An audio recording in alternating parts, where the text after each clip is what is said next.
పాత గ్రహించను సమస్తము కొత్తవాయి. నీ జీవితం మారిందా? చేర్చుకో, ఆయన మారుస్తారు.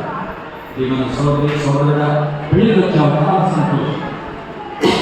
మీరు వచ్చుల ద్వారా మరి మాకందరికీ ప్రత్యేకంగా సిద్ధయ్య గారి కుటుంబానికి, పెళ్లి కుమార్తె కుటుంబ సభ్యులు కలుగజేసే సంతోషాన్ని బట్టి ఈ పక్షంగా దేవుని స్తుతిస్తున్నాం, గుర్తించుకోండి.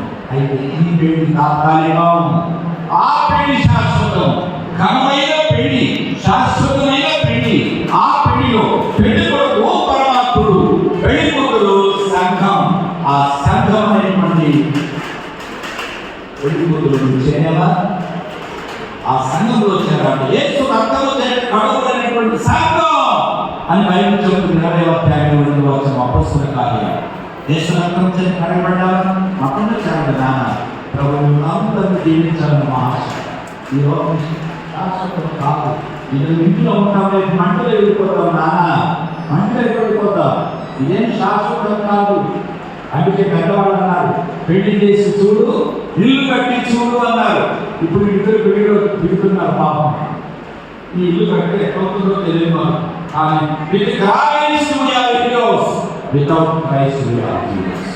క్రీస్తు ద్వారా మనం సమస్తము జయించవచ్చు. క్రీస్తు లేకుండా మనం ఏమి చేయలేదు. కాబట్టి ప్రియమైన బిడ్డలారా, మీరందరూ వచ్చారు, చాలా సంతోషం.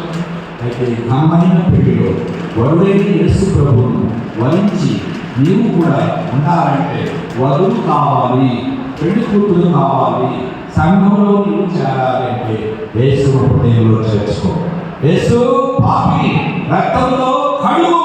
నువ్వే రక్త ఘోర పాపిని అనే శిక్షణిస్తాడు. జీవితాన్ని మారుస్తాడు. దొంగకి స్థలపడుతుంది, దొంగపోతూ అంటాడు.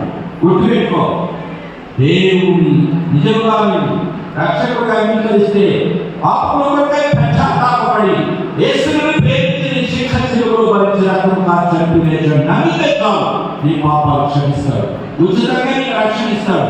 ఆత్మ ద్వారా పరమాత్మతో సంబంధం కలుగుతుంది. భూలోకంలో రక్షణ కొద్ది కాలం ప్రభువును మహిమపరచు. మహిమపరచడానికి దేవుడు చెప్పింది నుంచి భర్త భార్యను నిర్హేతుగా ప్రేమించాలి, భార్య నిర్హేతుకంగా భర్తకు లోబడాలి. ఇరువురు దేవునికి ప్రథమ స్థానం ఇవ్వాలి, పవిత్రంగా జీవించాలి, పారదర్శకంగా రహస్యమైనది ఉండకూడదు, ఒకరినొకరు ఎడబాయకూడదు, హక్కులు జీవించాలి. ఇరువురు మధ్యలో పరమాత్ముడే ఉండాలి, వేరొక వ్యక్తి ఉండకూడదు. ఆత్మగా మనం జీవించి ప్రభువు మహిమపరచినట్లుగా ప్రభు మనకు సహాయకుడుగా